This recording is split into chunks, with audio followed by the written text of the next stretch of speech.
Hi, I'm Aaron, and welcome to the Slim, Fitty, and Biggie Committee podcast, where me and my best friends, Danny and Matt, take a deep dive into hip hop, the genre that has formed an integral part of our lives.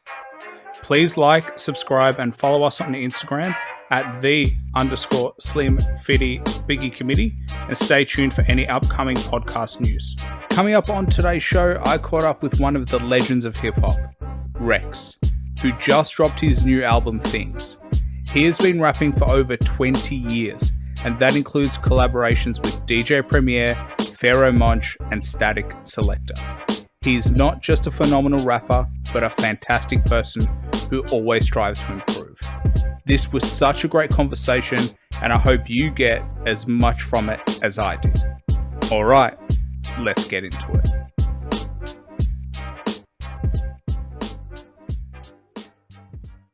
All right, welcome to the Slim, Fitty, and Biggie Committee podcast with my man Reks, a veteran of hip hop. He dropped his first studio album in 2001, so it's coming on to close to 20 years in the game. If you haven't checked out his stuff, he's worked with some legendary producers. I know everyone probably asked you about DJ Premier. You've worked with Static Selector. He's one of the greats in the game. So if you haven't checked it out, pure lyricism, boom bap. Highly recommend. I've been a fan of yours for a long time. And you also released a new album as well, Things, that just dropped as well. So for me, it's a real privilege to speak to you. I always like to understand where you came from. So what was your introduction to hip hop? How did you as a kid figure out and understand that this is something that is legitimate in the real world? I guess for me, the main thing was as a kid, just following around my older cousins and seeing what they were doing with this, new vibrant culture. It had been around for some time, but I kind of was born around the time of the creation of the real development of hip hop. Coming up in a small city like Lawrence, Massachusetts, we had plenty of our family members who were back and forth to New York. It's about a 3-hour drive to New York from where I am in Massachusetts. And my introduction was just family members who were thrust into the culture via breakdancing specifically. I was part of a group called Funktown Connection as a youth, and breakdancing was my true start in it. And my first passion, but I mean, it wasn't a long lived passion. The mic started calling me shortly thereafter, but the culture itself just it got me based on my need to be around my older cousins. Some people don't know, but hip hop breakdancing is part of hip hop history because break beats are part of what elevated hip hop to where it is right now. With the DJ actually breaking the beat so that it's something that you can dance over. So you were you started breakdancing. How did you get into MCing? Because to me, it seems like a big step because number one, you're dancing, it's not your voice. Whereas when you represent your voice, you're actually taking a big jump, you're taking a big risk. How did you get into that world of, this is something that I'm going to do? I remember as a youth, we had like this little makeshift theater in my neighborhood where they would show like 2 films in this small little theater. It was the smallest room. The theater probably held about 40 or 50 people max. I mean, I don't even want to say that. It was like it was much smaller than that. It was a tiny little like box of a room, and they would show these films. And one of the main films that they would be showing were Breaking 2, and Beat Street. And it was Beat Street that really drew me in. The others, because of the Breaking, obviously, and Beat Street as well. But the MCing thing drew me in through Beat Street and watching Kool Moe Dee and the Christmas rap. I remember seeing that, memorizing it, and going back to school. And we had like this little elevated platform in the back of my elementary school. I don't know what you call the school's system there, but grades 1 through 8 would be elementary and middle school. Yeah, that's our primary school. Yeah, so during our elementary, your primary, we would I would go back to this little platform and I would spit the Christmas rap. And a group of individuals would surround me. I must have been like, 11, 12 years old. And one girl called me out. She was like, "That's not your rhyme. That's not your rap." you know, it blew up my spot. And from that point on, I was dedicated to like have my own rhymes, my own styles, my own name. And my first rap name was MC Rock. The only other rap name I've ever had, my very first rap name as a little kid was MC Rock. I just wanted the MC in front because that just was what everybody was doing. And my first song, it was called Pumas, because Run DMC had my Adidas, so I had to have something like that. So I came out with Pumas. And so where did the rock part come out? Where Uh, was that in the name? say it again. Say it again. So you were MC Rock. Did rock play a part? How did you come up with the rock part of the MC name? I mean, it was really just I was able to rock the mic. That's what I was thinking of. MC Rock was like, yo, MC Rock the mic, basically. And so that really didn't live that long. I changed it to Reks. I want to say I was a teenager and I was Reks. I was always Reks. And so you throw out this mic, you go, you spit. It's not your verse. You get called out. Mhm. It's interesting to me that your decision after that was like, I'm going to dedicate myself to writing, because I feel like a lot of people would have turned the other way and been like, you know what, I learned my lesson. I got called out. I don't do that again. What do you think it was that made you continue and actually want to push it further? I really felt a desire to express myself, and I was always kind of a showman. I always wanted to, kind of perform. If we would have family gatherings, my sisters and I, we would like, come up with dance routines and do different things like that as youngsters. And older uncles or aunts, they would love it. We basically perform and we collect coins. We get like 50 cents from various aunts and uncles, and we just take the money and go run to the candy store. We'd be loaded. So like I was always a performer. I always wanted to like be have that part of me. But another part was like I was always socially aware. And coming up in my neighborhood, which is a very impoverished city, Lawrence, Massachusetts, um, the things around me and the environment that I grew up in uh, played a major part on my thought process from very, very young. And because of that, I felt the need to express myself, and the best way for me to express myself was through my poetry, through my lyrics. So, what do you think gave you that understanding of your environment? As especially as a young person, it's hard to understand the complexities of what's happening around you. But like at 13, if you needed that as a form of expression, it's actually quite rare. So, what do you think gave you that depth of understanding? Okay, so I was an odd child in that there were two places that were like my places of solace, like where I would love to you frequent on by myself. And while I did partake in sports and other things like that, I never really was a video game player or anything that kids my age were doing. I would get lost in books. So the library was one of my first places of solace, and there was another location. It was called we had a museum of Lawrence history.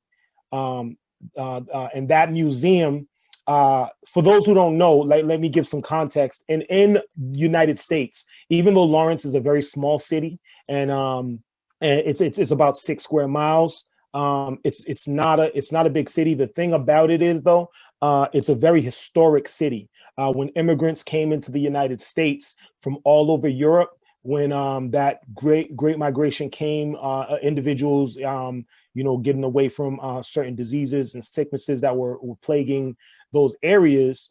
When individuals came into the United States, when they were looking for work, Lawrence was one of the main places where people went. Lawrence and another city close to us called Lowell, where they had these textile mills, and the textile industry was a huge industry during the Industrial Revolution, and then in the time following that. And these individuals came into these locations, cities like my city that I grew up in, and I would go to this historic museum to just study these old. It wasn't even these old films that were on projection. Like it was incredible to like just look at reels and reels of film of the child labor that was being practiced during that period in time, the women's suffrage, things that just was going on in the United States. I was like, I was engulfing myself in that kind of historical context, and being a melanated Black man in the United States, and there being a difficult history with our people, and also a very fabricated storyline about where we come from and who we actually are. It became my goal in life to not only learn that for myself, but to be able to spread that message. It's just interesting to me that as a young, like you're in your early teenage years, that this is a curiosity that you had. Usually, when I'm sure you've seen friends of your children, they're a little bit older, maybe a little bit younger, but they don't have that natural intellectual curiosity. It sounds like you are actually really driven to learn, and that's really cool. I think you can definitely see that come through in your hip hop as well, because there are certain words that you use, there's certain type of language that you use that is more complex compared to simple rhymes, and I think that's really impressive. But when you were you reading books about history, or were you just reading just as to enjoy reading? A bit of both, because at that age I was really into comics at the time too.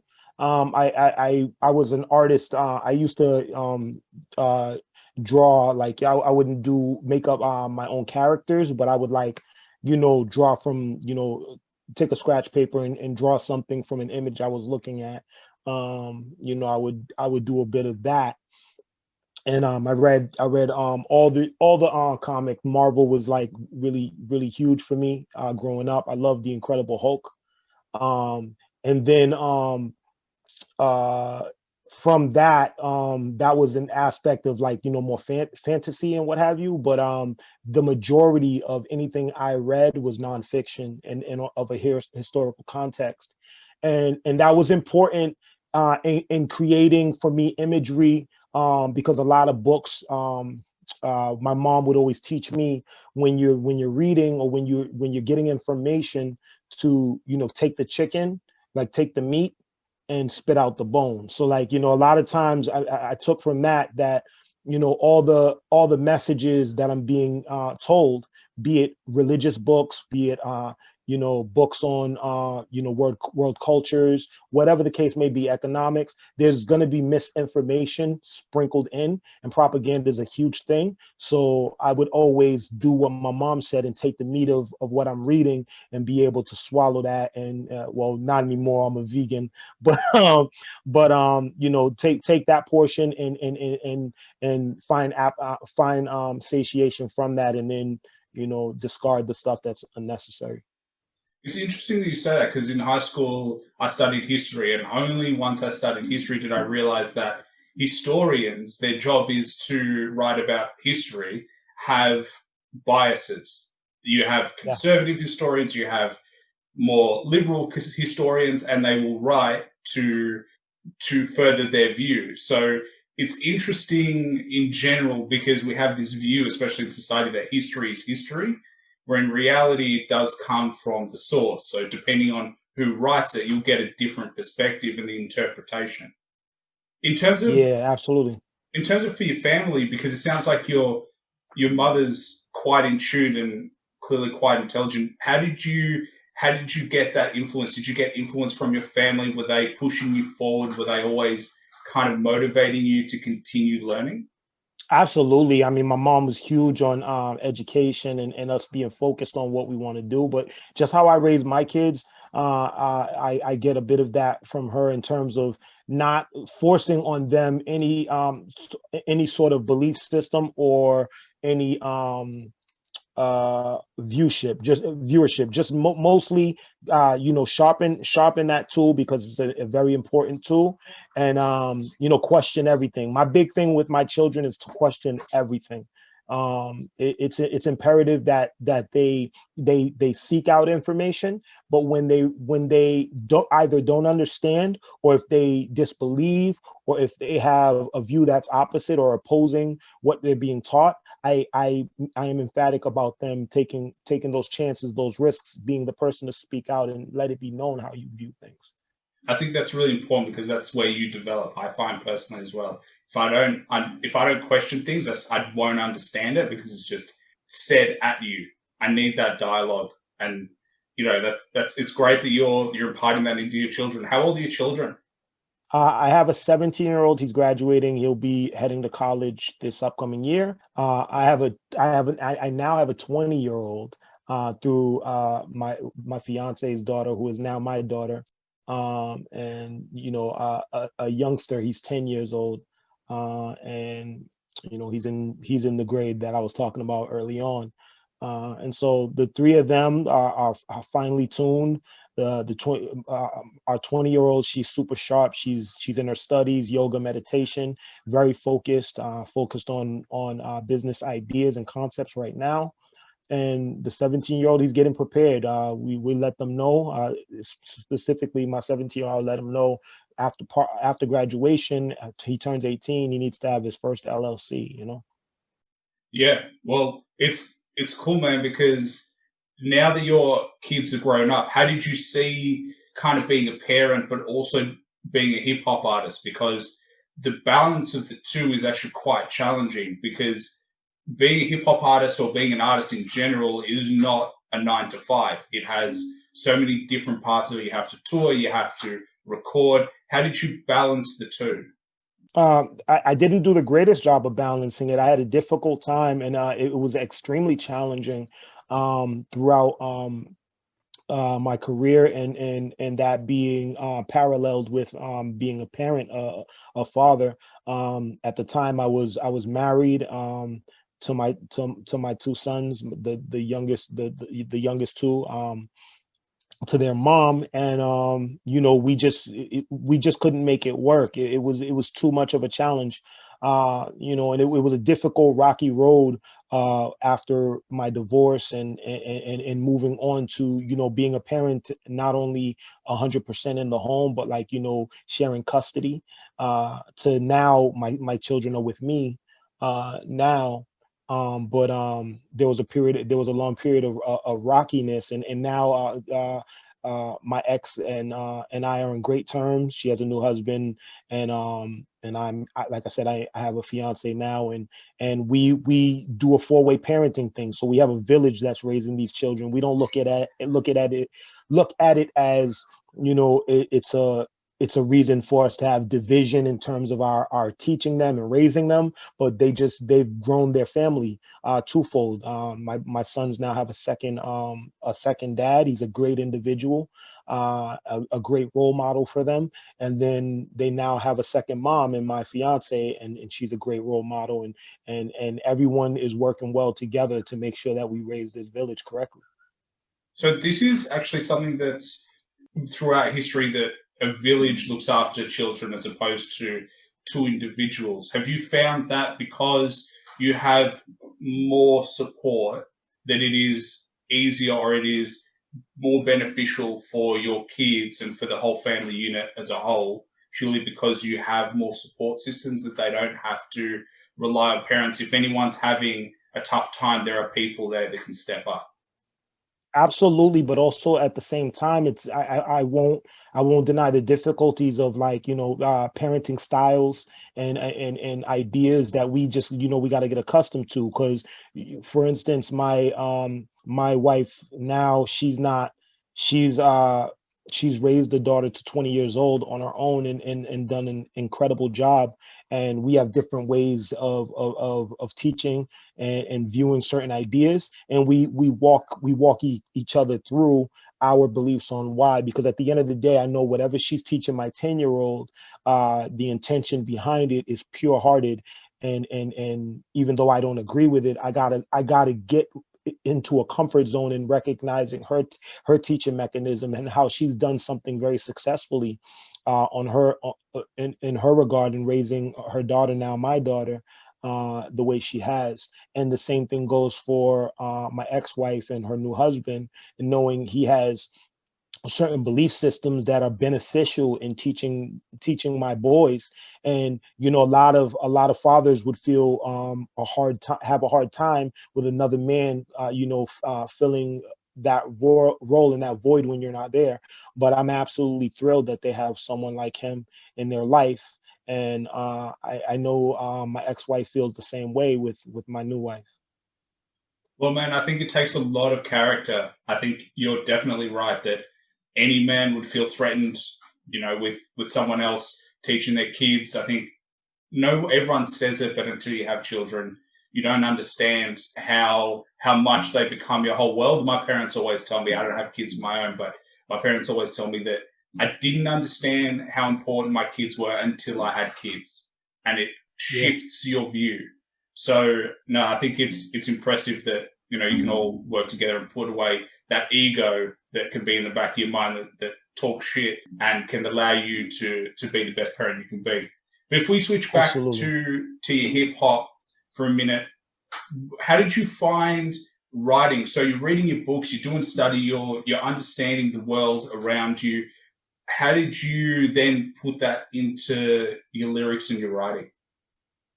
I give a lot of credit to my grammar and my English teachers and the individuals who played an impact schooling wise. But in terms of writing, that played a major role. Also, what played a role is just like what was embedded in me musically. I feel like I got a music bone from like family members and what have you. And in terms of like my writing and my writing style, my objective was to study those artists who kind of like uh I resembled and who I looked at as kind of father figures for myself when my dad my father was absent. And then I had individuals in hip hop who essentially raised me, and KRS-One was one of the number one teachers. Not to be cliche, but like he was truly a teacher and a elder statesman for me. And learning and navigating this thing we call hip hop. And then you had big bros and like other individuals who you look up to and you idolize as a youngster. And the Gangstar Foundation movement was a major aspect of that. And even in the South, Outkast, and the West Coast, Ice Cube was very huge. I was a big fan of Heavy D. And I had to make sure that I said Heavy D because interestingly, and Chub Rock as well, these are two individuals who like played a major role in me developing as a lyricist. And I always forget to mention them. And I think it's more so because they made fun music, but they were super talented lyricists. If you truly go back and you listen to Heavy D and you truly look back and listen to Chub Rock, they were really dope MCs. Regardless of like them making, like really party records and things of that nature. If you listen to the lyrics, they're going in. It sounds like you really picked up that part of it. So was it when you listened to hip hop, was it the lyricism that got you into it first, or was it more the sound of it? Because I know for me, when I first got into hip hop, for me it was the beat. The beat with the music was the part that really drew my attention, and then I had to learn how to understand and listen to lyrics because different rhyme flows is different, it's a lot of technique in there. You've got multi-syllable rhymes as well. So what part of it drew you in initially? Well, being a dancer was definitely the rhythm that drew me in first. I was more captured by the sounds, the sound bed, and not so much the lyricism. As a fan of the music, the lyricism, found my ear. I feel when it was, paralleled to like the world and the environment around me. When I listen to the sounds and the messages, what you know I had a homie in my 8th grade class who was super into NWA, and I was super into KRS-One, and we would go back and forth on who was doper. And the reality was they were both expressing messages that were extremely important to the dialogue and conversation that was going on around us. And I feel that's when lyricism really started to play a key component in in my growth, in my coming of age at that time, when I was having those dialogues and why they were so important. And I became a bigger fan, I believe, of Ice Cube than I was of NWA. Although I appreciate NWA a lot more now for what they represented. There's so many people, like who come up and they say how they were fans of individuals when we lose greats like Jay Dilla and certain MCs like Pimp C or whoever who they claim they were fans forever. You know what I mean? I'm not that type, like, where, I need that validation. The reality is like, I came to NWA late.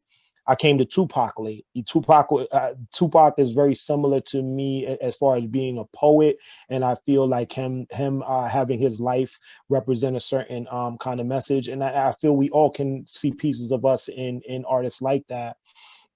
But I wasn't big on Tupac coming up. He wasn't one of the ones who kind of like helped me navigate this terrain we call hip hop. It was more people like KRS-One and Rakim, and I was a big fan of LL Cool J. I was a fan of New York lyricists, and when I found Cube, and then like when you go outside of New York, it was like people like Scarface. So like individuals like that who always represented a certain kind of dialogue, talking about the fabric of the neighborhood.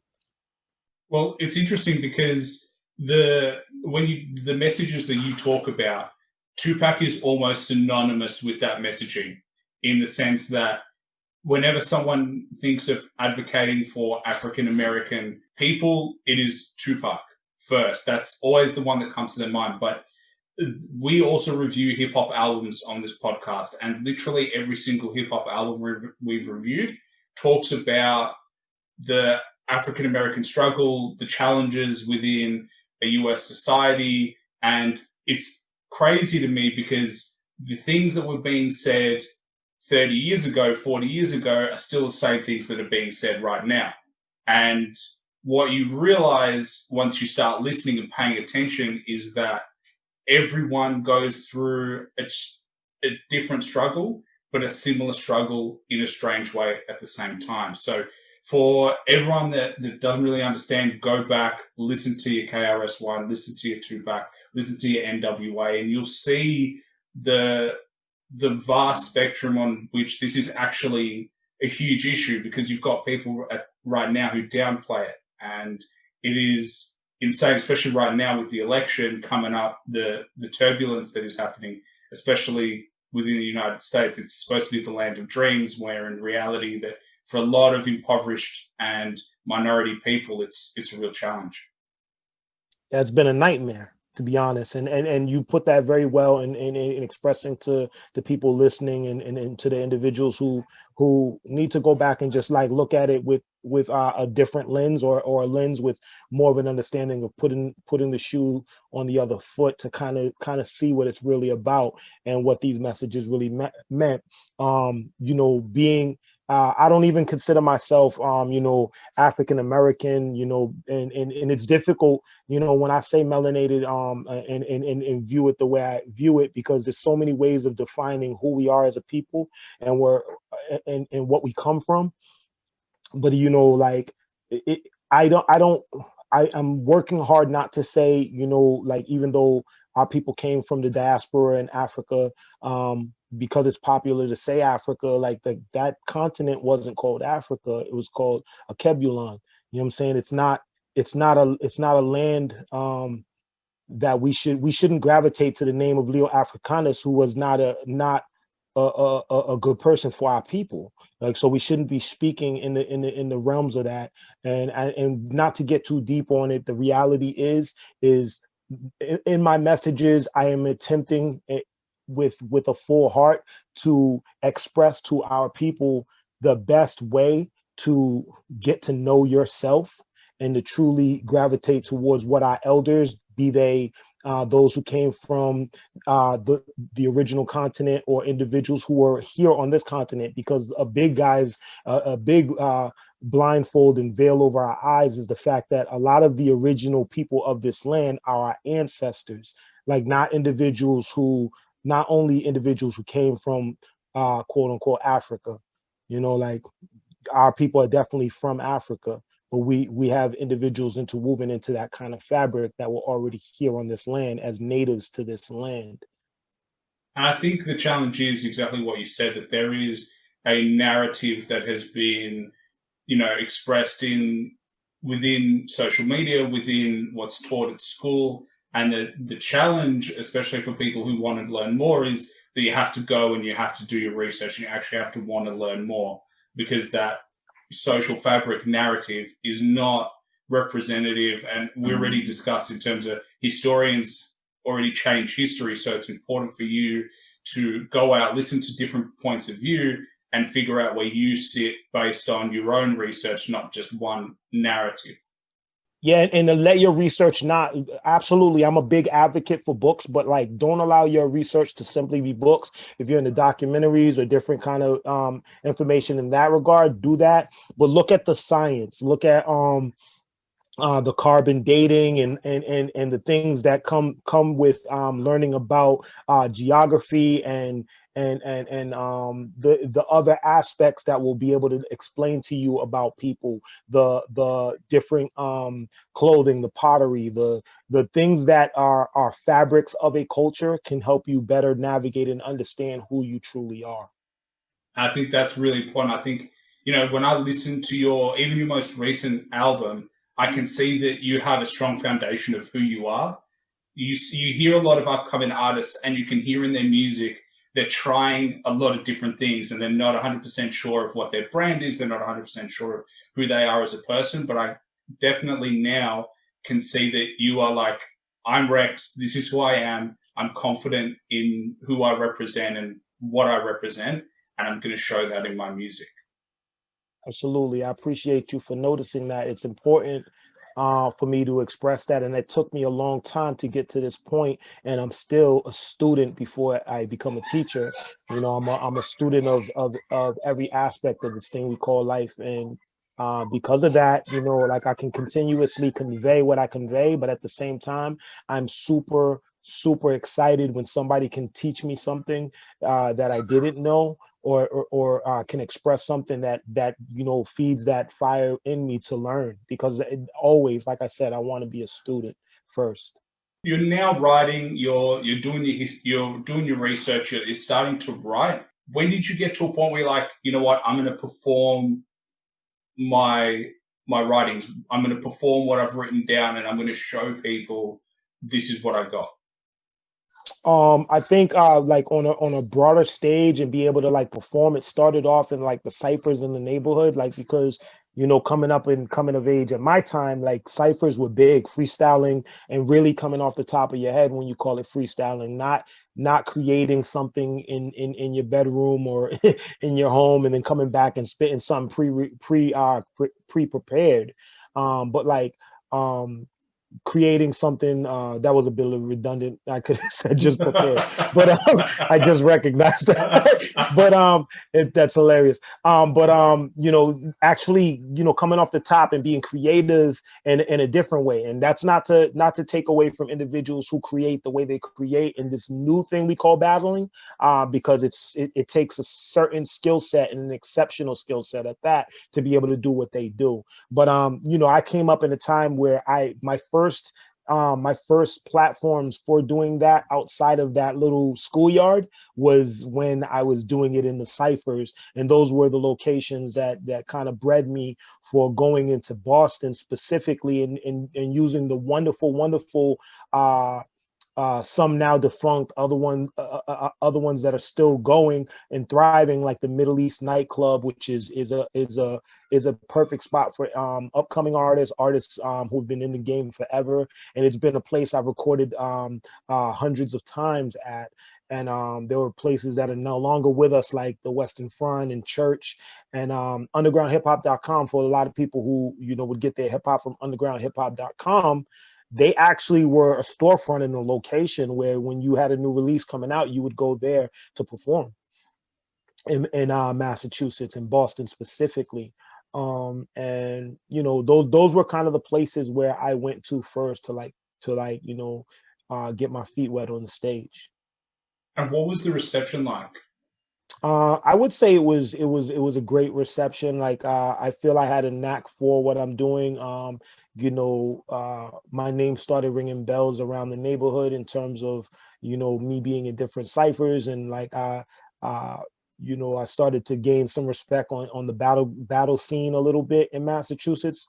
I had a short-lived stint as a battle MC, but I knew that's not what I wanted to do because the music I wanted to make, I really didn't get my thrills off of what we what used to lovingly call the dozens, where you know, you know, you kind of like, you know, throw jokes back and forth, and like, you know, your mama jokes, your mama's so fat, or your mama's this and such as, and a lot of that is big in the culture of battling. I wasn't so much of a funny guy off the top of the dome. I was a more serious cat. And for my focus, I when I was battling, I just wanted to tear off someone's head, figuratively, like with the verbiage, and come across as like the aggressor, with what I was doing.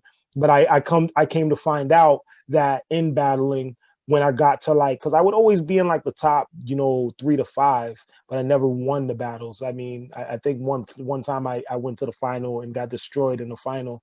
Um, but I think the reason being is because with that comes an ability to mix that aggression with comedy and different aspects, and that's the beauty of like what battle MCs are able to like convey when they do what they do.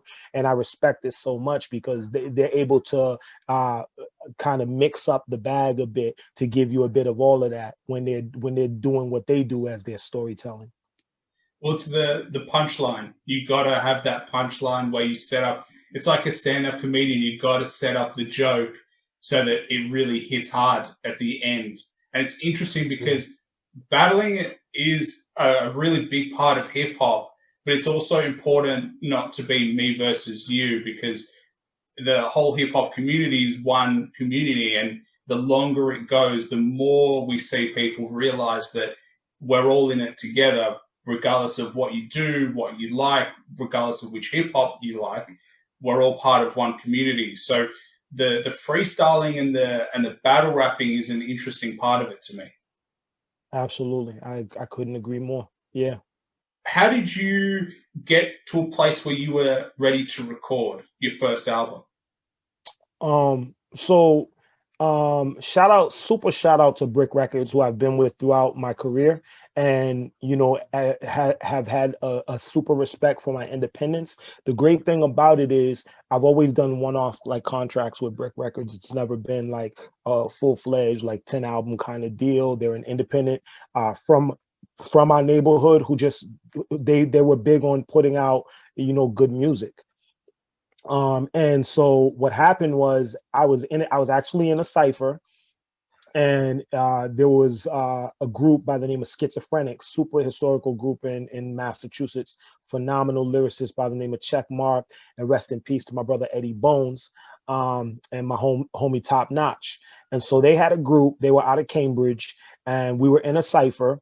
And I don't want to do my man Notch like that, but basically, you know, someone had told Check was about to put a vinyl out, and they told him, you know, you got to get this kid Reks on something.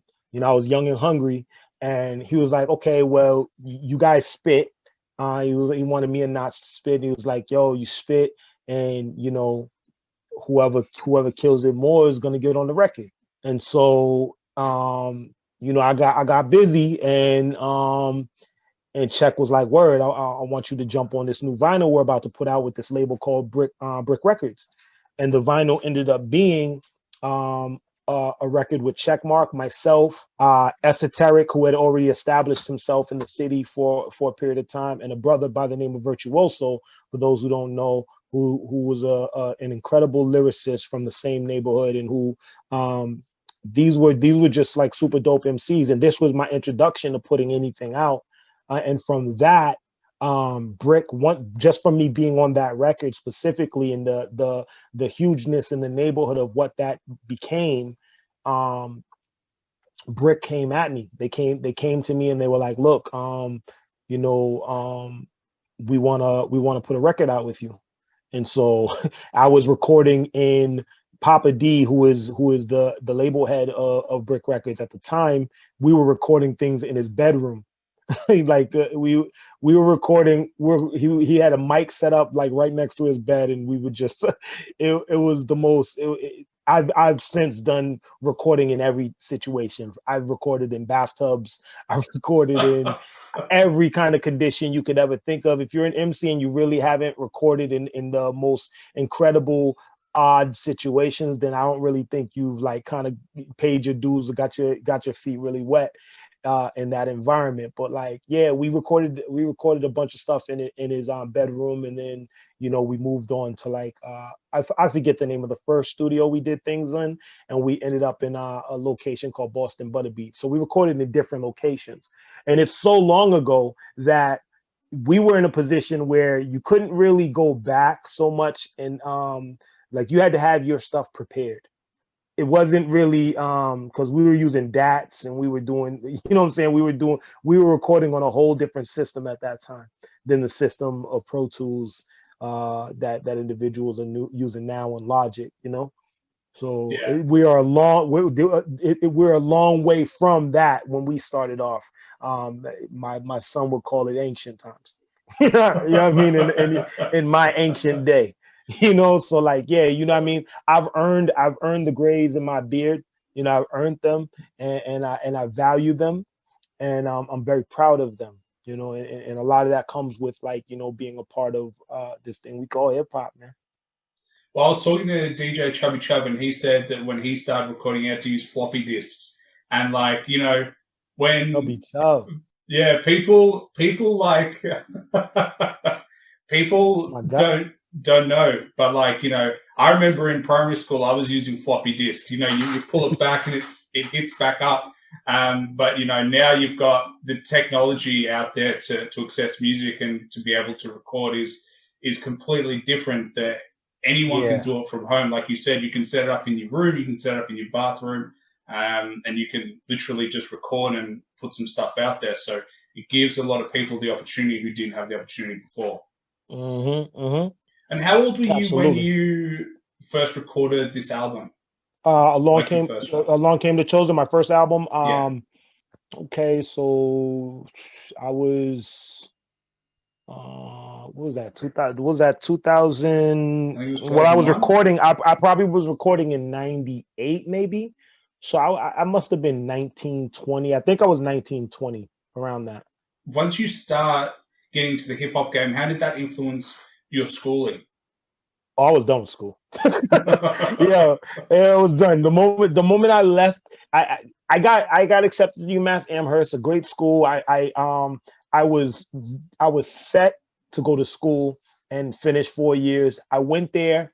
I started literally. I did great my first semester. Second semester, I ended up in a different. I ended up in a different section. I was a whole different individual back then, and I got into a fight with my first roommate. Second roommate was like drama as well. I ended up in a third.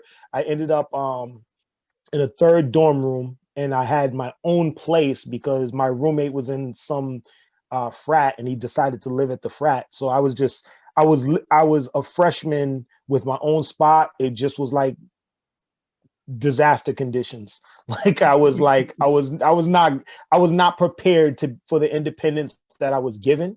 And so I was going to the radio station that they had called Breath Control. This was my first time being on the radio, and I was going to Breath Control every week, two or three times a week, and just that's all I cared about. And then I on the break I went back to Boston, and I spent time in Boston, and that's when I put out my first demo tape. We actually that's the reality of when I first recorded. That just reminds me, I actually recorded prior to the record. I had recorded my demo. That demo, so that must have been I don't know, it was like my late 18, going into 19. I recorded a demo called 20,000 BC, and I'm planning to release this demo too. It's not half bad. And it was during that period in time that I decided, I'm done. I'm done with school. Like, I mean, I got, like, this is what I want to do, and I don't want to do anything else. And how many tracks did you have on that demo?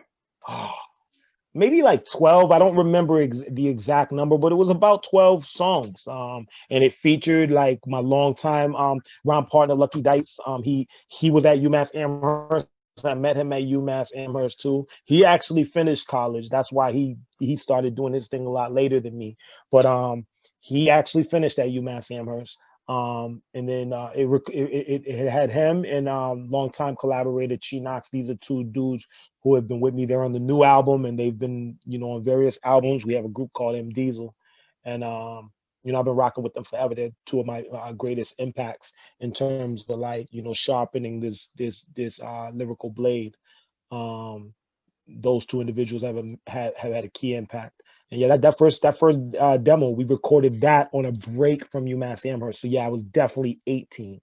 I was 18 years old. I recorded uh uh 2000 BC or 1999 BC. It's one of them. Because you've got Cannabis who does 2000 BC freestyle as well.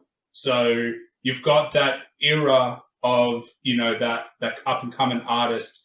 How did you find the lyrics that were, there's a big difference between your NWAs versus your late 90s hip hop. How did you see that transition moving to late 90s, early 2000s?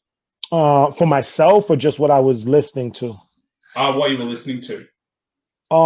Yeah, it was a big change, I think. There, like, I was still at my in my novice stage, so like I was always eager to speak out against anything that wasn't traditional sounding hip hop. So I was very vocal in my lyrics, my early lyrics, and judgmental in my early lyrics of anything that didn't sound like pure golden era sounding hip hop, because I felt like that was hip hop and that's it. um I don't feel so much that anymore. What I feel like is a need for us to be very open and understanding of sounds, and the uniqueness and the great qualities of what is or isn't traditional. I can have so much respect for like a lot of these newer age artists. My son now is starting to create his own music. He's more of a producer, but he rhymes as well. And he loves classics. Like he's always coming to me with classic. Like his favorite stuff is like A Tribe Called Quest. He loves Q-Tip, and he's like a big fan of like Jizza and like just like what the stuff we grew up on. But he's coming up in an era where the sound is just so different. And I never attempted in any of my time raising him. I never tried to condition his ear to like listen to what I listen to. I was always like early on, he was more into like the music that's for the gaming, because that's what he's into, like coding and gaming and things of that nature. So that was the music he gravitated towards. And a couple of times us doing road trips and him listening to the stuff that I was playing on the road trips. We did a road trip from again, like I said, we have shared custody. I was living in Massachusetts and they were in Florida with their mom, so I would either fly down to spend time with them, or they would fly up, or a couple of times we drove. So like I drove down there to pick them up and drove to Georgia, which is a second home location for us. And during that period in time, I was playing a lot of the stuff that I'm into, and this was just I think around the time where his ear started to open up a bit to like things. And like he was enamored by like some of those sounds. It's impressive to me, though, that he picked up on the sounds and he's into A Tribe Called Quest. I listened to them recently as well, and my challenge was I didn't understand a lot of the references that they have. And, to actually be able to pick up on the references from 30 years ago is actually really impressive, because I turned back and I'm like, I can understand that these references probably make sense in that era, but to me now, looking back, I don't know if what they mean, right? So I wasn't as Right. impressed. So the challenge Right. is for anyone that goes back and listens to old school hip hop is you kind of also got to do your research as to what's happening around the time so that you can understand what they're talking about because it's all relevant to what you're living. That's very valid, and I feel what you're saying. It's important for individuals to do that, and I think my son. The great thing is he's a student. He's got that embedded in him in that DNA, and so he is big on like truly studying and doing his research and learning as much as possible, not just focusing on the art itself. But we were talking about Tribe, and my favorite Tribe album is Midnight Marauders, and he loves Low End Theory. And what I'm saying? It bugs me out that he would love Low End Theory more than Midnight Marauders or even the latest one. We got it from here. You know what I'm saying? Like I feel like those sounds would do more justice to the ear, but like you can't really tell. Like with De La Soul, I love Stakes is High. He loves the older albums. He loves the sounds of those older albums. He loves the difference in those albums and that era of hip hop. So it's very incredible and interesting to hear his positions on it, but just to notice like how his ear is growing. Well, we actually reviewed Midnight Marauders. It's not out on the podcast yet, but as a sneak peek, I actually didn't because I didn't get a lot of the references. I didn't give it as positive. I wanted to love it, but it's a Mhm. different type of hip hop. I tend to steer towards more of your gangster style of hip hop, like your Ice Cubes, that kind of stuff, that vibe. Of So I'm course. interested to ask you, what is it to you about that album that has held over time? I definitely think exactly what you are not enamored with. More so, I love the sound bed, and I love the different sound of it, and I love the fact that Tribe always challenged themselves to push the gamut with things of that nature with the sound bed. And I felt they were very revolutionary in that regard, in terms of their approach. Um, and that album just did that for me. A lot of what Organized Noise and Outcast and Goody Mob, what they were doing was some of the very very same things with their sound beds, and like that's why I'm a super big fan of groups like that, that kind of like push the envelope a bit. Well, the interesting part is their vibe is very much jokey, more jovial, fun versus an aggressive style. So it takes some adjusting to understand that it is a new part of hip hop that there are multiple streams. It's not just the gangster, the gang banging. That is one that gets publicized a lot, but that is not the one that is the only one representative of the whole culture. But the intelligence and uh I would say Tribe, the thing about Tribe is Tribe is a culture within the culture, like because from their artwork that they remain consistent with the pan-African coloring of the album covers, and the merchandise and everything that they were pitching and representing for the culture, with this culture within it, was so pro-black and pro elevation of who we are as a people, with the ability to tell the story. Them and De La Soul as well, and in many of the native tongues, but they had a softer side of the same message that was being told by Chuck D, who was another influence, obviously, Public Enemy and Ice Cube, and all that was going on. There was a need, there was a necessary void for what these individuals embodied. The super lyricism of Fife Dog being who he is, and being able to be jokey about the way he delivered. I like my beats hard like 2 day old shit. You know what I'm saying? Like that lyric is like, it's funny, but it's a hard lyric. You know what I'm saying? It's like, at the end of the day, it's a hard lyric, and it brings you to that understanding of how how phenomenal they were at realizing who they were and what they needed to be in this culture.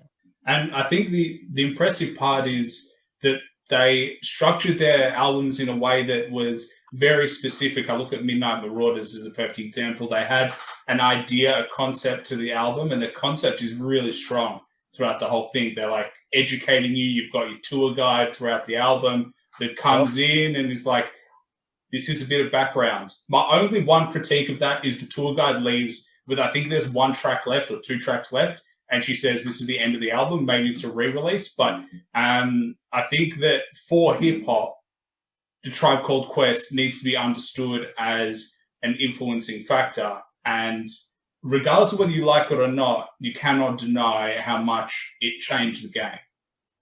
Absolutely, absolutely. But like not only them, but like, native tongues in general, like the sound bed of native tongues with Jungle Brothers and their vibrations connected to like house music and the other aspects of the genre. All these individuals, like obviously house music was a major impact prior with other names that I'll leave out of this conversation, but like individuals were impactful with hip hop slash house music, which were kind of married industry, married genres, I should say.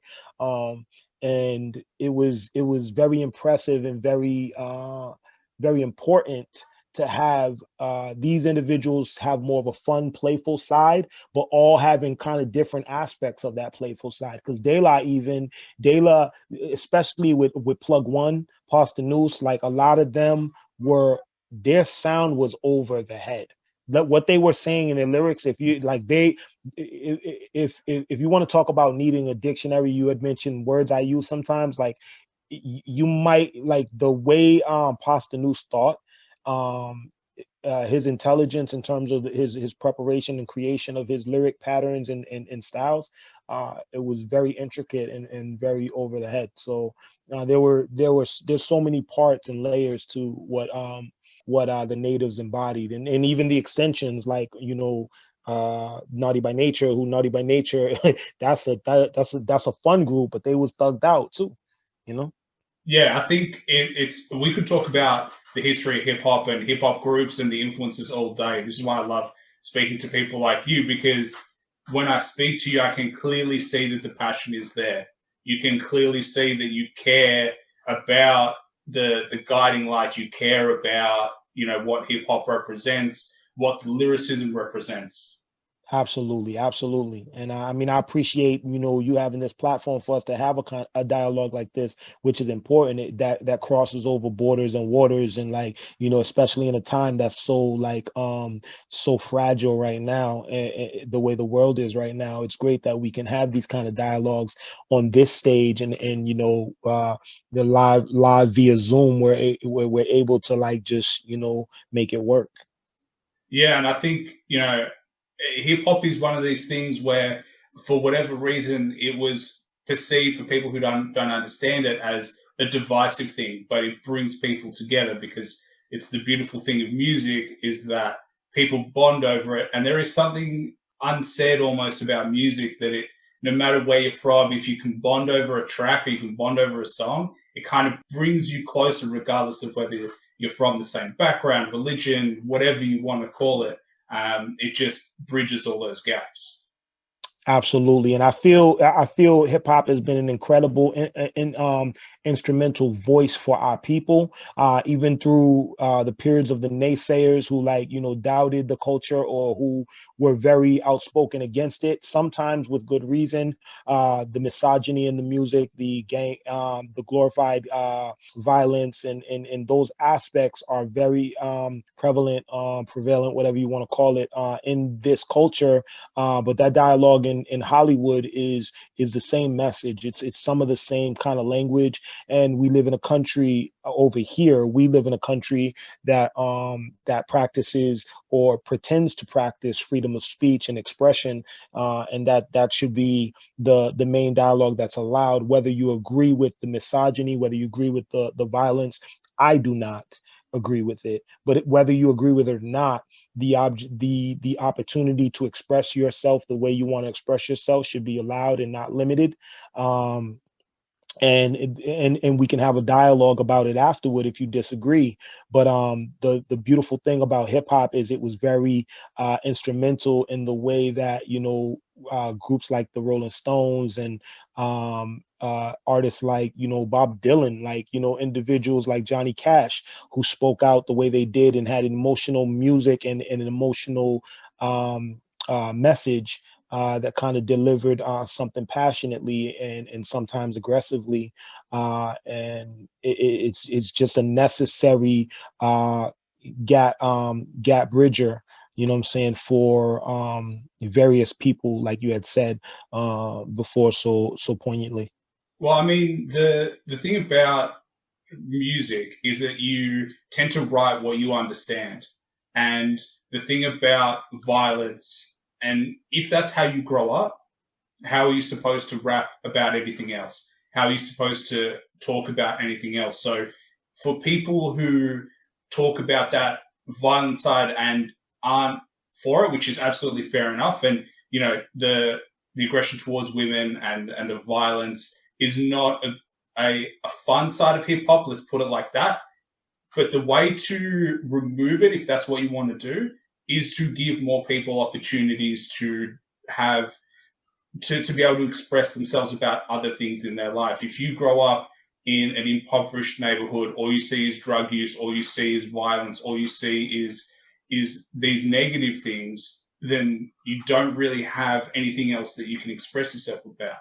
So Yeah, one yeah, hand feeds the other in that sense. So it's not so much blaming the artist. The artist is just doing what they see. Like you said, you became an artist because you wanted to express yourself. You had these views from what you saw in front of your eyes. It's not like you yeah. plucked it from imagination and you just came up with it. It was based on the things in your life. So if you want to remove that part of it, you need to give the people who talk about it an opportunity to move into a different type of life, not just sitting stuck and feeling like the system has taken advantage of.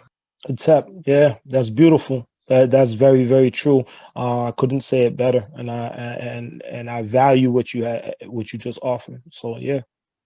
And so moving back to your hip hop, we've only gotten to the first album. You got like 11 albums to go, but Yeah, yeah. how did you release the first one? How did it go down, and how when did you get to a point where you're like, all right, I'm ready to go for a second?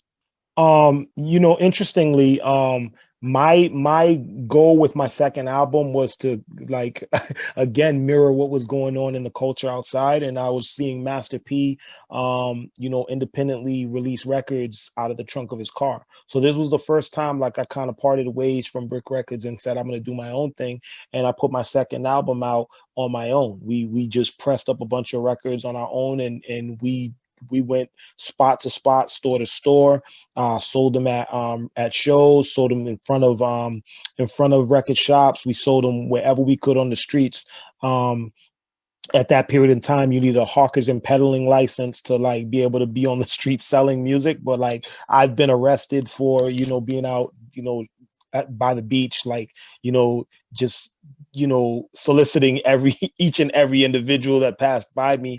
I remember those periods and times. I remember we used to go to the stop either the stop signs or be at the traffic lights, and when cars are parked, we would run up on cars, knock on the window, be like, put this in your joint, give me whatever you have, to be able to pay for the CD. They play it, love it, pay us 5, 7, $10. Some people happy, throw you $20. Like, but we were selling CDs in that manner and in that regard because we saw what was going on in the South and how they were, like, you know, getting overdoing it. And we did pretty well just selling them out of the trunk. Well, you got to do what you got to do at the end of the day. At the end of the day, Yeah. the challenge of being an artist is that you don't get paid until after your music is complete. So you do a lot of work first, and then you have to hope that people like it. So while you were recording, how did you still make ends meet? How did you still have money coming in that you were able to survive, but still, you know, book recording sessions and still, press music and do that all yourself? I worked various jobs. My biggest payday was coming from working with the youth. I was like not getting paid, handsomely, but like what I was being paid was to do something I loved. I was always able to like, kind of go back to things I loved, and working with the youth and being in the community and giving back in that regard was so huge and important to me. So I was in different various programs where kids less fortunate or in positions like I was growing up, either being in foster care. I was in foster care for a few years, um, um, and then being in a position of uh you know getting in trouble in school, and then ending up like on the streets themselves, like super young in their teenage years. So I would be in programs kind of helping getting in the ears of young individuals like that who were coming up in hardships, and just trying to influence them to the best of my abilities. And what was your advice to them when they were going through difficult times? What did you try to instill in them to help them get out of it? A major thing for me at that period of time was showing cats different outlets of expressing their frustration, anxiety, angers, things that they were feeling depressed about. Just finding other outlets. I love to play sports with the kids. I was big on ping pong. We had like a ping pong table downstairs, and we would we would play that. I was big on teaching the kids chess, to utilize their mind and like keep their mind active and engaged. To focus on less of the hardships and the heartaches or whatever they were dealing with in their personal lives. You touched on chess. When did you learn chess? It's not a sexy game anymore. It's thousands of years old. One of the most strategic games in the world, but it's one of the most complex games in the world as well. So, how did you learn chess? I actually was taught chess by my homie Lucky Dice. I didn't start, I started playing around the age of like, I want to say 22, 23 or something like that. And I just stuck with it ever since. Dice was big on chess, growing up in his household. And he was like, this is a game like, that's super challenging. But like, the way we sharpen our blades with our pen, it's very similar in that regard and very strategic, and you got to have patience. It teaches a lot of like super imperative disciplines for any individual who's working on self. Like chess is a great way and a great outlet to like help you with that. And it also teaches you to think outside the box because each piece moves specifically. Like me growing up, my grandfather who passed away, he was obsessed with chess. He studied the Mhm. books. He would play himself, and I never understood how that was possible. But he would try and beat himself. That's how much he loved it. Like he would just do it. He made me a chessboard when I was a kid. Like he handmade the pieces out of wood, and he gave it to me. And he was a Wow. freak. He just had this vision of understanding where the pieces go, how they move. He saw moves and tactics, and it always blew my mind. And I remember one day he had a cat, and he said to my brother that the cat would play him at chess, and so he'd like lean over, and the cat would whisper moves into his ear, and he'd put the chess piece down. And then my brother went to school and said, "Oh, this cat beat me at chess." So That's a cool story. That's what's up. So yeah, man, it's just cool. I think I haven't played chess for a long time. My man Danny, who's on the podcast, he told me he was getting back into chess, but yeah, I think it's one of these games underrated, but it is extremely complex once you get into it, and does teach you those skills of thinking outside the box, thinking about strategy, and actually putting things together.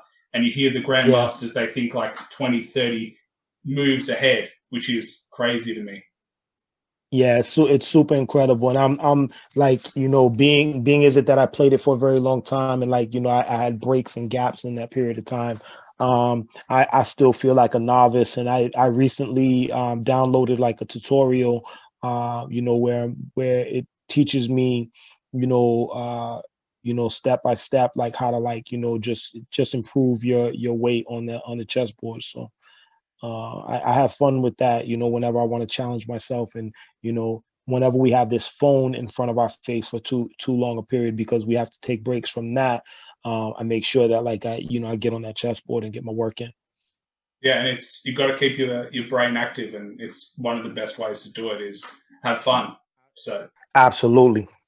now you started doing your own albums, you releasing a couple of things. How are you building up in the game? Because you started getting in touch with a lot of big names in hip hop. You started getting in touch with, you know, DJ Premier is one of the biggest, if not the biggest producer name in hip hop. But you made Say Goodnight with him, which to me, classic beat. To me, it's a classic track in general. How did you start building those connections? The big thing was Static. Static was like a mainstay in like making certain things happen for me in terms of like the industry. Static was building his name on the radio and being able to create certain uh networks, and like so Static was frequenting D&D studios on a regular basis, showing them different music. And when we got back connected after a period that I took a break because life happens, and I had my first son, I took a break after that second album. So this is great that you're running into that period in time, because that's actually what happened. I took a little break before I dropped the Gray Hairs album, and Static had linked with me and was like, look, man, let's try to do one more album, and if it doesn't work, cool, you can go back to doing whatever you're doing. But if it does work, what I'm saying, we move forward. So frequenting D&D studios with Static and being in a position to kind of, be a fly on the wall in different environments like D&D created a situation for me where I was able to, for the first time, be in the environment of the individuals who I grew up idolizing, um, wanting to, work with, eagerly. And I gotta tip my hat off to Static, because Static was so passionate, and just figured out a way for him to like, get into those rooms. And how did you find, because dealing with a producer is a little bit different to dealing with a beat maker. A beat maker sets up the beat. A producer is someone that's extremely collaborative with the artist in terms of creating a track, creating an album, creating a song. So, how did you find going in and having an extremely collaborative approach with a producer?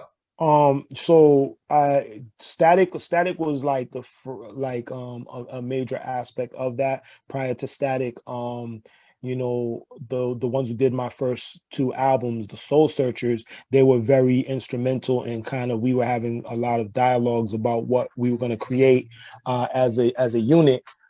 So the objective with that was just to put out quality material, and the same thing goes for like when I started working with Static. The visions just have to be like in sync, even if we don't have the same experiences. My first two producers and Static, they didn't deal with the same kind of situation I dealt with in certain environments. Static was actually born in the same city I come from, Lawrence, Massachusetts, and he grew up early on around that area, but moved out of the city, for like some of his grade schools.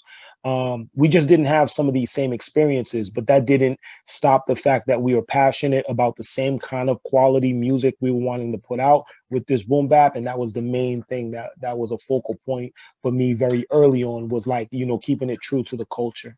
And that they they mirrored that same kind of message, and so it was easy for us to work together. And you have this, to me, even now, you have still that boom bap love. Like I can hear it in certain tracks that you have. You have boom bap tracks, you have more modern beats as well right now, but you can feel that kind of homage to early hip hop still being extremely prevalent in your music. Absolutely, and it will always will. It will always play a major role in what I'm doing. It's true. I'm getting with the modern times in terms of some of the sound bed and stuff of that nature. And I'm happy with like, you know, the alteration and the changes I've made and gravitated towards over the last few albums. But yeah, boom bap will never be missing from my sound bed as a whole, because it's my first love. I did want to ask you about this album. So this album's, I mean, it's a beast. 19 tracks is a huge album. I mean, these days you have albums that aren't as big, but they're still coming out, big albums. But why'd you decide 19 tracks to come out on this album, Things?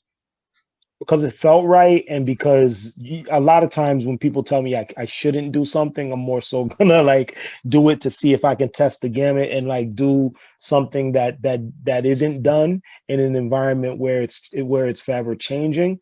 And now the norm is for you to create records that are like shorter length, even 7 to 11 being like kind of like a nice little pocket. But for me, like I let the music speak for itself, and if I'm relaying a message, I got to make sure the entire message is met before I like discontinue the entire piece of work.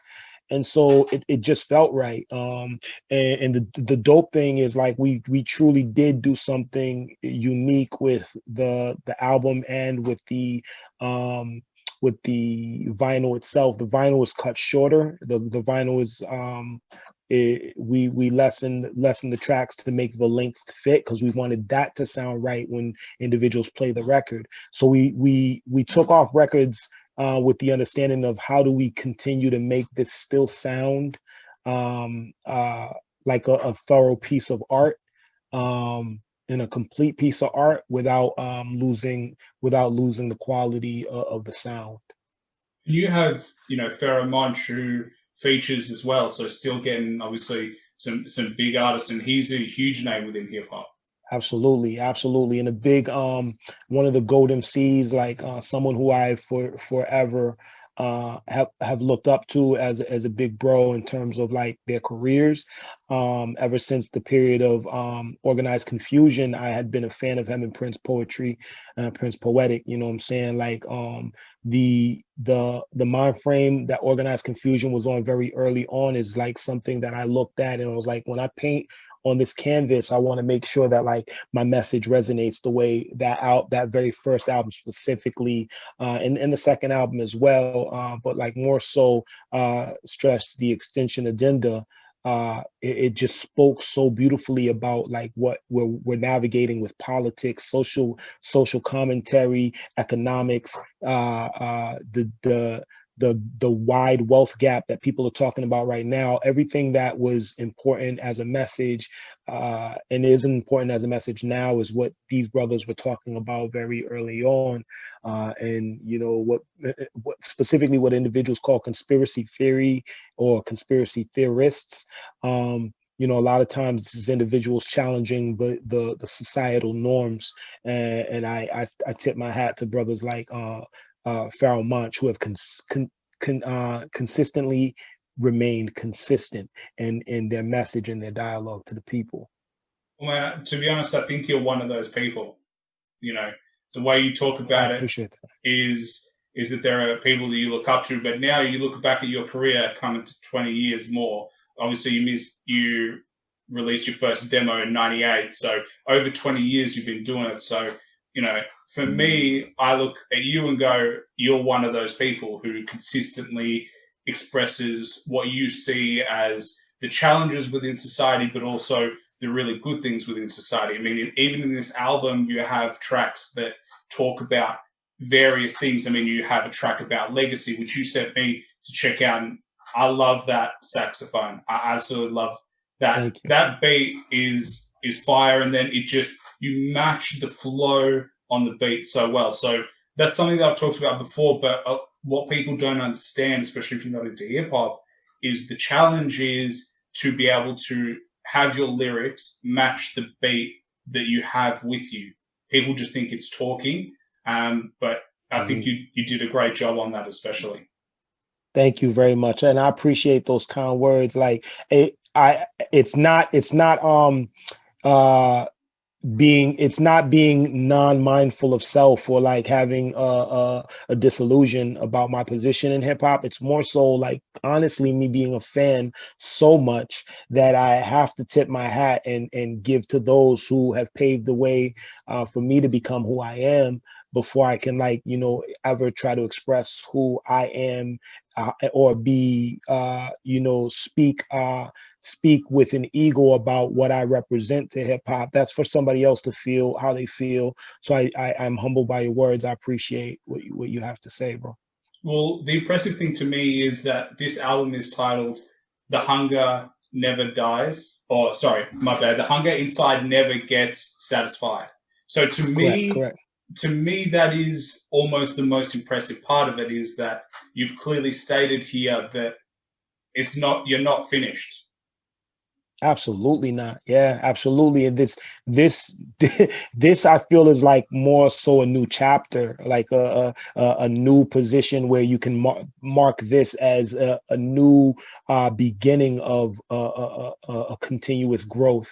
There are so many questions that come at me and ask me specifically, how do you still have something to say after 20 years of like just dropping music?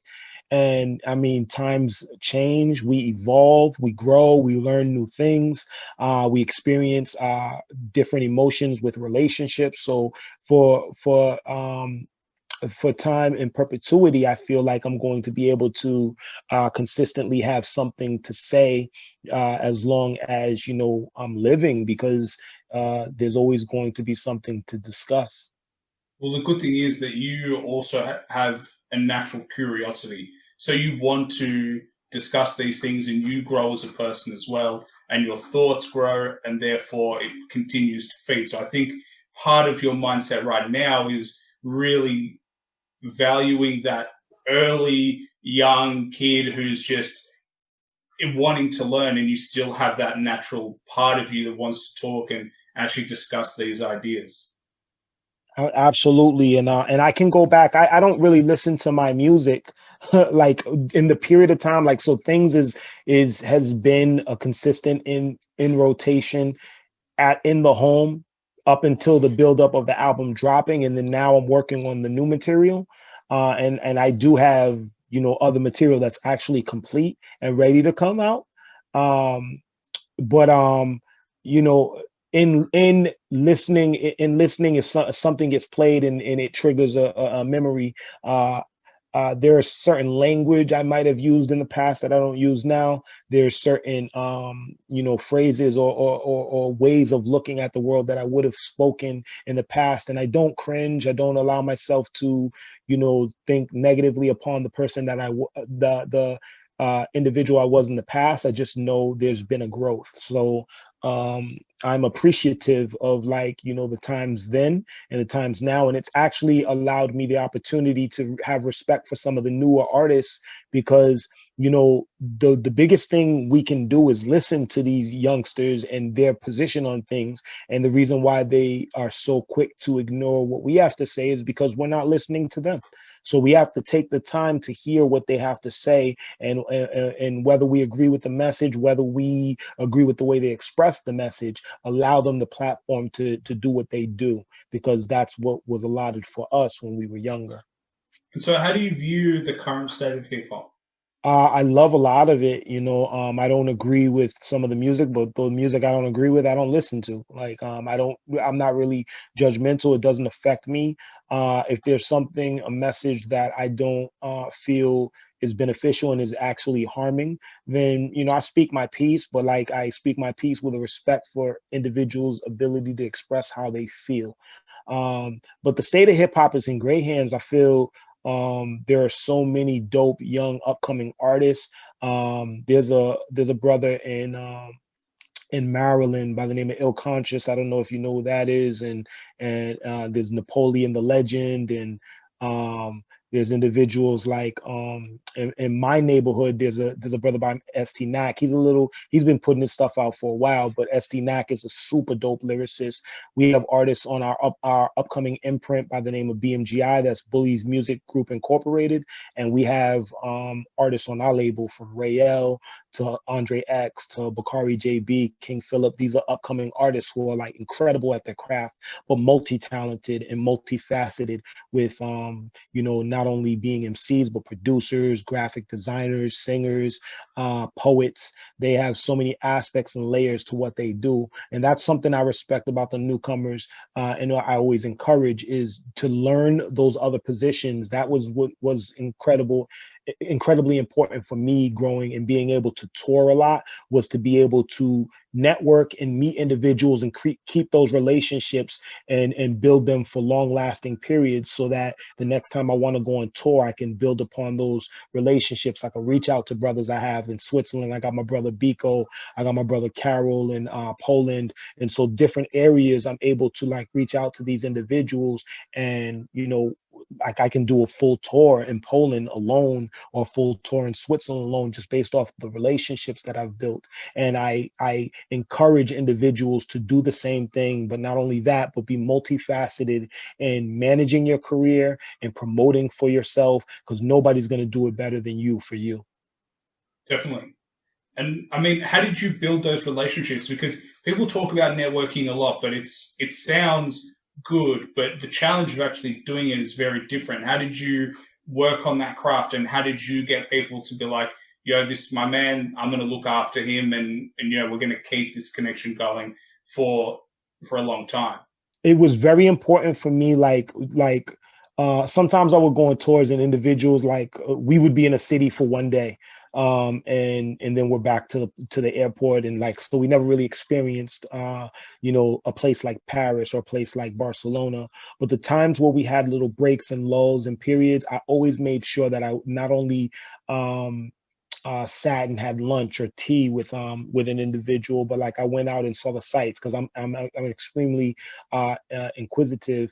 You know what I'm saying? Like I need to know what's going on around the environment. So I would make sure that like I had my tour guide be like the individual who is putting something on, and we build and we get to know each other in that regard, and start dialoguing about family and our belief systems on politics and things of that nature, and building those relationships. When I leave, I could continue to have dialogues. I'd reach out, I'd check in, or how's the kids doing, and like and earnestly and honestly feel those ways, wanting to know how things are moving along for those individuals. And so that network that I grew is not really networks of just people that I frequently deal with on a business tip, but their family. Like Biko is a brother who I talk to year round. Right now, we're going through the crisis we're going through. I haven't been to Switzerland. I usually go to Switzerland 3 times a year. Wow. And I don't go to, I haven't been to Switzerland, but like I'm consistently in Switzerland, just talking to Biko and his family.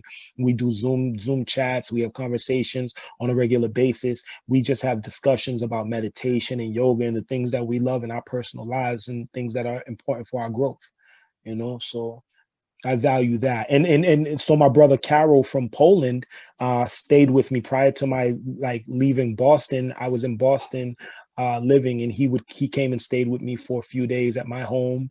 And he brought me my first book, my first copy of the Bhagavad Gita. For those who don't know, that's a book on Hindu spirituality, and I'm big on various spiritual belief systems and studying them. Even though I have my own belief system, I am very respectful of other cultures. So I read the Bible daily. I read the Quran daily, even though I don't believe specifically in those belief systems. I can respect and find the value in them. And that's a brother who, like, I speak a lot about about spirituality, and our relationship was fostered off of hip hop. I think you touch on something that's really interesting to me. What made you look into different spiritual beliefs?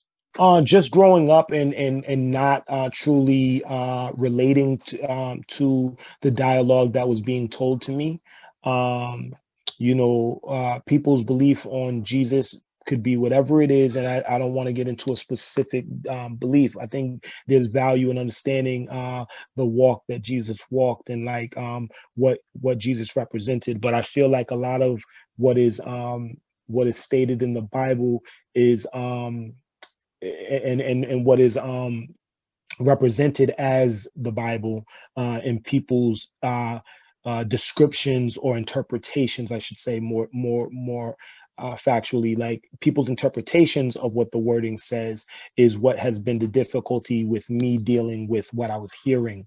The different wars and different I'm talking about verbal as well as physical wars that have occurred over messaging in these religious scriptures is what I've had a very good, what I've had a very hard time dealing with from very early on. I used to go to with my grandparents door to door as a Jehovah Witness student, and I would knock door to door and pass out the awake in the watchtowers, and I would go from that to being in my neighborhood where the five percenters was preaching their ideologies, and my mom was a Pentecostal uh, woman, so like I would have to go to the Pentecostal church. So I was going to all these varied different churches with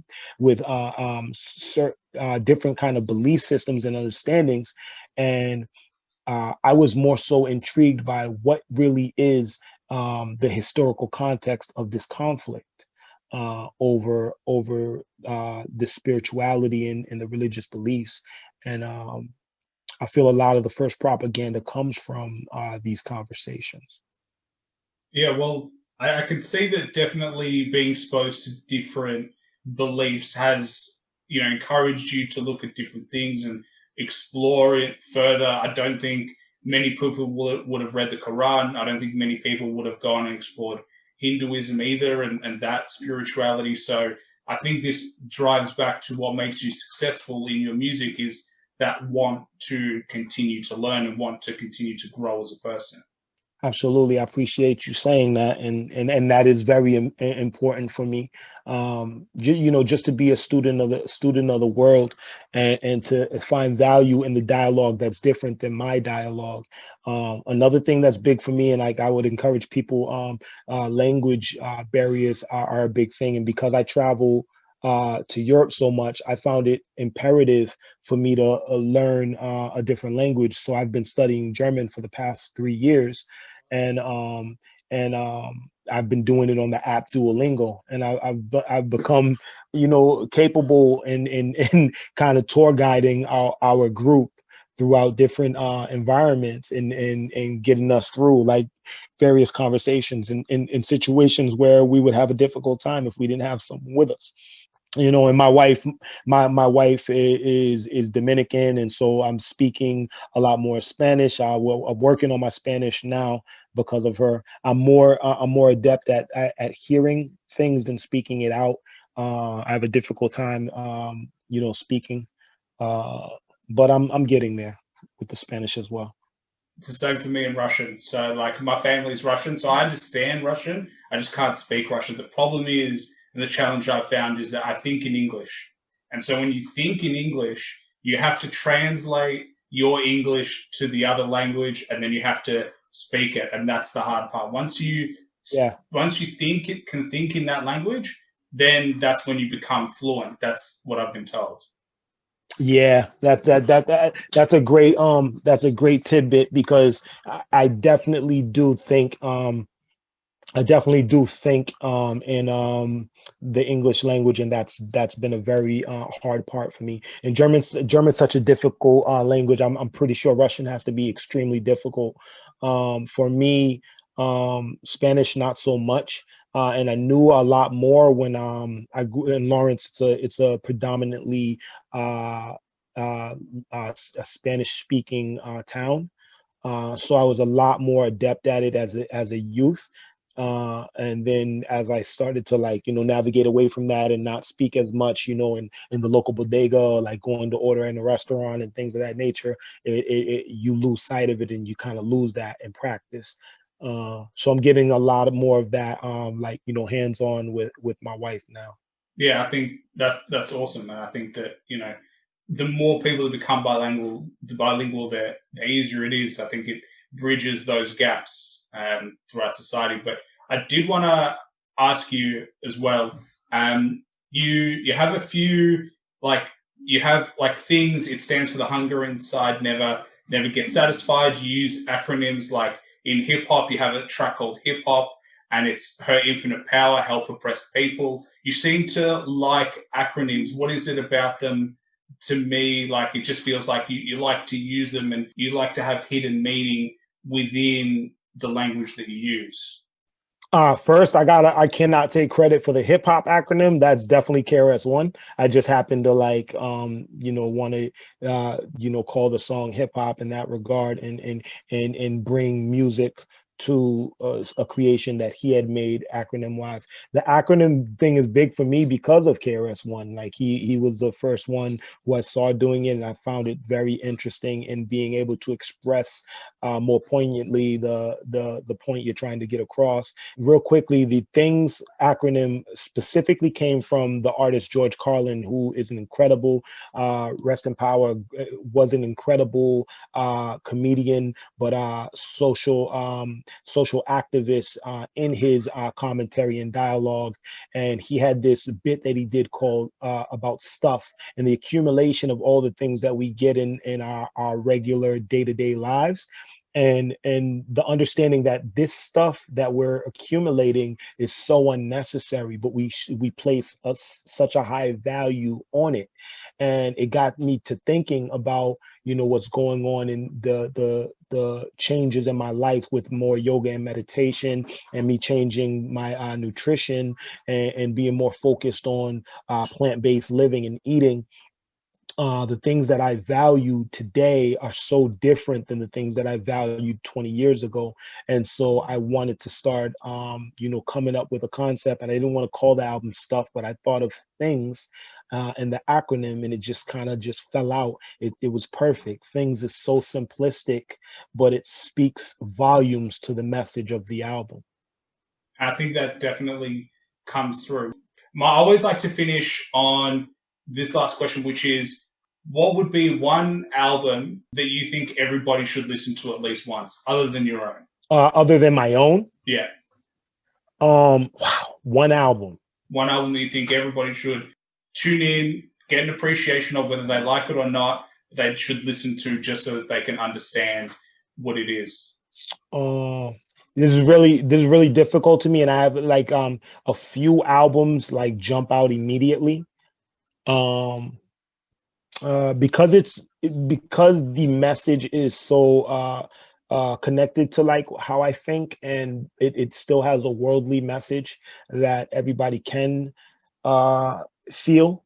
I'm going to go with not my favorite album, but like the album that I think is most important in its simplicity and its incredible depth. I would say Bob Marley's Legend is the one. Bob Marley's Legend. There you go. If you haven't listened to it, I know I haven't listened to it, so I got to go check it out. But Reks, my man, he's giving me the time. I appreciate it. And we talked about a lot of interesting things, not just hip hop, but a lot of things that almost structure hip hop in a way as well. And if you haven't got by now, but he released a new album called Things. Check it out. It's on Spotify, Apple Music. You can probably get it on YouTube. He's done some music videos as well. You can follow him on Instagram as well. At Reks Hip Hop, follow me on Instagram. All the links to everything, YouTube and everything else is connected in my bio. You get the smart URL. Sorry to cut you off, but that's man, that. Go for it. I love when you promote your own stuff. Obviously, if you haven't been able to tell, extremely passionate about what he does, and you're working on new music. So, do you have a time frame on when you're looking at dropping some new music? The new album is I've let the word out on a previous interview with the Canadian podcast. So I'm going to say this now. The new album is going to be called Black Hairs. It's like a follow-up to Gray Hairs, and it's in the works now. A lot of build up from that record, but also the progression, and it's so timely following things, because now we started to talk about the legacy and the progeny a lot more. Well, man, I'm excited for it to come out. This was, to me, one of the best structured albums I've listened to in a long time in terms of things. And you have a very cohesive structure. The beat selection is really good. The content is really good. And as I said earlier in the podcast, you clearly have a strong identity on what you're doing, your brand, and where you're going as well. So extremely impressive for me to be able to listen to it, and really appreciate for me to be able to speak to you, man. So thanks for dropping through, and hopefully, everything going on, especially with coronavirus and the upcoming election, hopefully it all works out and peaceful times are ahead. Peace, and Hi-Tek, I like to say to everyone, Uja Saneb, like, I thank you. The belief system is life, prosperity, health to you all. Thanks for listening to the show. Please like, subscribe, and follow us on Instagram at @the_Slim Fitty Biggie Committee, and stay tuned for our next podcast. Bye for now.